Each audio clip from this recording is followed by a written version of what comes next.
Carmen. Grazie, grazie. Bene, allora io so che hai un repertorio molto vasto, qualche giorno fa stavo curiosando un po' su internet.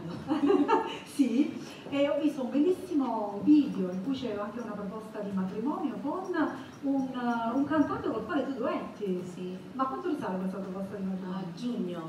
Ah, 5 mesi fa. Quindi c'è già stato questo matrimonio o no? No, ancora no. Ancora no. Stiamo progettando. Però magari c'è qualcosa di più bello. Eh sì. Cosa c'è? Un bambino. Ecco, facciamo un applauso alla nostra Direttamente dalla esatto. Bene, ora ci farai ascoltare un altro brano, un inedito, con Si lui ce la Sam, dirige il maestro Carmine Caiazzo. Carmen Zago.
Perché ci sta male e io si parla.